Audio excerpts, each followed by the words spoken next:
Recibo un cordial saludo, estimado profesor y compañeros. En esta oportunidad le vamos a hablar sobre la resistencia y los circuitos eléctricos, el cual fue desarrollado en el curso de Electrónica y Circuitos Digitales, a cargo del docente Ulises Pisocaya. Los integrantes que conforman dicho equipo vendrían a ser Calco André, Díaz Bárbara y Maiwa Steve. Continuando con la exposición, tenemos que en la actualidad, tanto la resistencia como los circuitos eléctricos son temas mayormente vistos por los jóvenes, puesto que les permite crear y construir todo lo que su mente imagine, ya sean los robots o estar analizando estos saberes previos para crear experimentos caseros que permitan facilitar su comprensión. En la ingeniería y arquitectura nosotros lo podemos utilizar para estudiar e identificar la tensión, los voltajes, la resistencia y diversos elementos que nosotros podemos encontrar en las actividades y en los objetos que utilizamos día a día, ya sea en los focos, los interruptores de estos, las máquinas industriales, las máquinas para realizar energía renovable, entre otros muchos más.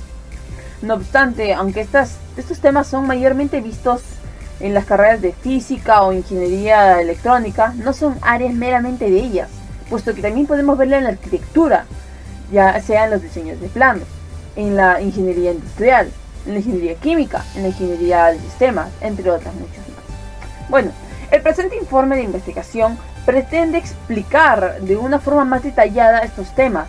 Asimismo, analizar los sistemas de resistencia mediante prácticas o guías y ejercicios. Nosotros vamos a estar guiándoles. Asimismo, vamos a desarrollar estos ejercicios con la ayuda del programa Tindercad, el cual es un programa de libre acceso y nos ayudará a demostrar de una forma más dinámica estos temas a tratar. La ley de Ohm establece que la corriente que fluye a través de un conducto recto es proporcional al voltaje aplicado e inversamente proporcional a la resistencia del conducto, lo que permite calcular la corriente y la resistencia de un circuito eléctrico. Las resistencias son componentes electrónicos que se utilizan para limitar el flujo de corriente que fluye a través de un circuito eléctrico. Las resistencias se miden en ohmios y se representan mediante una línea ondulada en los circuitos.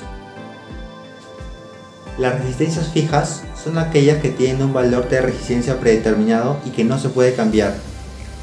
Estas resistencias se utilizan comúnmente en circuitos donde se necesita una resistencia constante, como luces o electrodomésticos.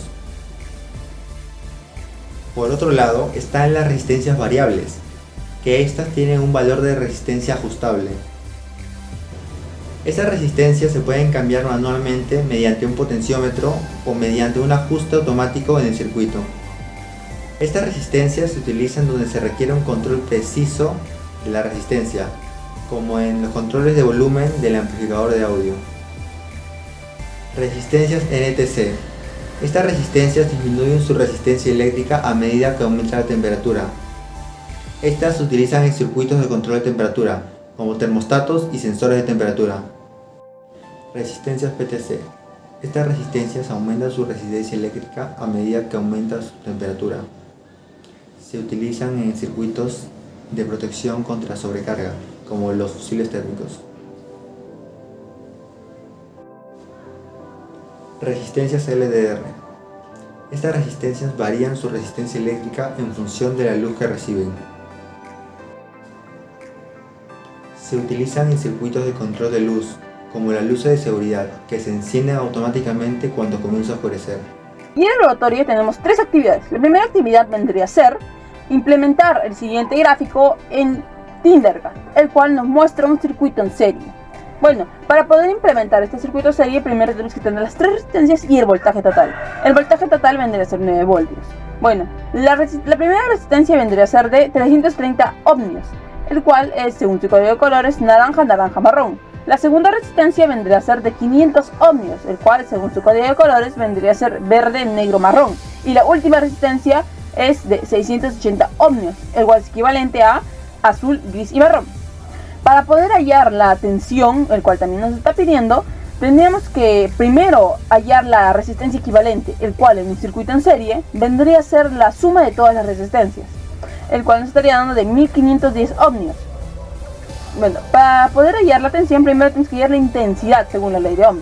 Bueno, la intensidad vendría a ser el voltaje total, que es 9 voltios, entre la resistencia equivalente de 1510 ohmios.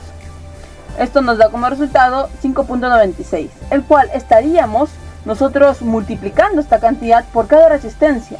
Y al sumar todas estas tensiones nos estaría dando el voltaje total. En el primer caso, la primera resistencia nos estaría dando 1.97 voltios. La segunda resistencia sería 2.98 voltios. Y la tercera resistencia sería 4.05 voltios. El cual, sumándolo como ya dije, nos da en total 9 voltios.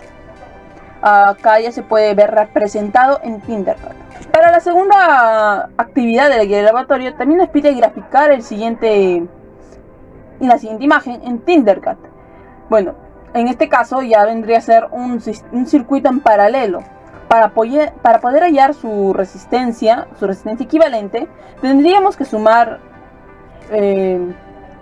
la inversa de cada resistencia, que vendría a ser resistencia 1 elevado a la menos 1, más resistencia 2 elevado a la menos 1, más resistencia 3 elevado a la menos 1, y todo eso, toda esa cantidad, suma total elevado a la menos 1.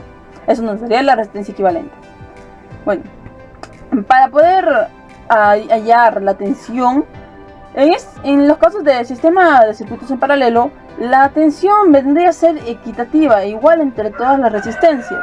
En este caso sería como la tensión total es 9 voltios, y entonces en las demás resistencias también sería 9 voltios, que en el ejercicio anterior sería el mismo código de colores, puesto que acá no hay variación entre la medición del multitester.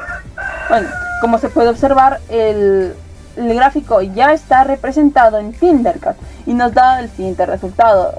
En este caso, aproximando cada tensión, nos estaría dando 9, un equitativo al valor total, al voltaje total. En la última actividad de la guía de laboratorio, actividad 3, nos estaría diciendo que implementáramos un circuito de 5 resistencias según nuestra preferencia, y tenemos que calcular la resistencia equitativa y las tensiones respectivas de cada resistencia. Bueno, en este caso nosotros vamos a utilizar la ley de Ohm para poder identificar cada tensión, y asimismo vamos a utilizar un voltaje total de 12 voltios. A cada resistencia nosotros estamos poniéndole distintos valores. La primera vendría a ser de 10 ohmios, la segunda y la cuarta vendría a ser de 5 ohmios, la tercera vendría a ser de 3 ohmios y la última vendría a ser de 4 ohmios. Bueno, nosotros vamos a implementar un sistema mixto, puesto que vamos a utilizar tanto un circuito en paralelo como un circuito en serie. Bueno, como se puede observar en el gráfico, nosotros ya lo hemos implementado a Tindercad, y el resultado que nos da para cada tensión vendría a ser diferente, ya que primero comenzamos con un circuito en paralelo, luego comenzamos con un circuito en serie, y al último también tenemos que mostrar un circuito en paralelo. La historia del condensador es realmente larga, puesto que empezó por primera vez con Ewald George en 1745, descubriendo la capacidad de las cargas eléctricas de acumularse. Él ideó varias formas de cómo lograr esto, sin embargo ninguno tuvo éxito. Posterior a él, Pieter Bank logró diseñar y construir exitosamente el primer condensador similar al condensador llamado la botella de Leyen. En 1900 se emplearon varias botellas para aumentar su capacidad. Sin embargo, años anteriores, en 1896, por fin se logró patentar el condensador de electrolitos por Charles Polak. Teniendo todo esto de antemano, podemos definir que el condensador se define como el objeto cuya única función es la capacidad de almacenar energía eléctrica, el cual está compuesto por dos conductores separados por un aislante. Bueno, la cantidad de carga eléctrica que se puede acumular es proporcional a la superficie de la carga e inversamente proporcional a la separación de entre ellas. Esta carga eléctrica la podemos definir como farados. Bueno, continuando con la exposición, vendría a ser el circuito eléctrico y sus componentes. Bueno, ¿cómo podemos definir un circuito eléctrico? El circuito eléctrico está definido como un conjunto, un grupo de elementos que están conectados entre sí, que permiten generar, transportar y utilizar la energía que pasa a través de ellos para poder generar un nuevo tipo de energía, que podría ser energía calórica, energía lumínica, entre otras muchas más. Los elementos que la componen vendrían a ser 4. 1. El generador. 2. El hilo conductor o simplemente conductor, la resistencia eléctrica o resistencia, y el interruptor que la enciende. Pero ¿se podría asociar estas resistencias? ¿Estos circuitos se podrían asociar? Bueno, sí. Actualmente existen varios tipos de circuitos, entre los más comunes están en serie y en el paralelo. La asociación consiste en idear formas para poder resolver los circuitos complejos, para hacerlos un poco más simples, convertirlos en circuitos simples. Bueno, para ello mayormente se recomienda tener métodos o un poco más de experiencia resolviendo este tipo de circuitos, ya que puede ser un poco complicado para los principiantes. Bueno, entre los más comunes que tenemos vendrían a ser el circuito en serie, el cual vendría a definirse como el conjunto de dos o más resistencias que se encuentran unidas de dos patillas. En este caso podremos hallar la resistencia equivalente mediante la suma de todas estas resistencias. Además, se puede entender que entre estas resistencias no puede haber otra resistencia en paralelo, puesto que esto daría definición a otro sistema, que vendría a ser el circuito eléctrico en paralelo. Este es ya cuando dos o más circuitos se unen entre sus dos patillas, pero ya no lo hacen continuamente, sino lo hacen de forma paralela. Para hallar esto tiene una determinada fórmula, la cual es el inverso de cada resistencia sumados y toda esa cantidad, suma total, elevado a la menos 1. Además de esos dos tipos de circuitos, también tenemos el tercer tipo, que vendría a ser la asociación mixta, que vendría a ser un conjunto entre ambos, tanto en el circuito en serie como en el circuito en paralelo.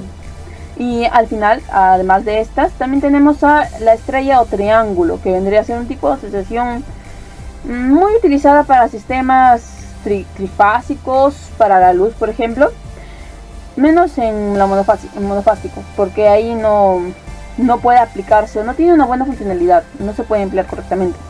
Bueno, lo podemos encontrar en circuitos con conexiones como la que se puede observar en la pantalla. Sin embargo, lo que más se recomienda utilizar o más lo utilizan los estudiantes vendría a ser los circuitos en serie, en paralelo y en mixto.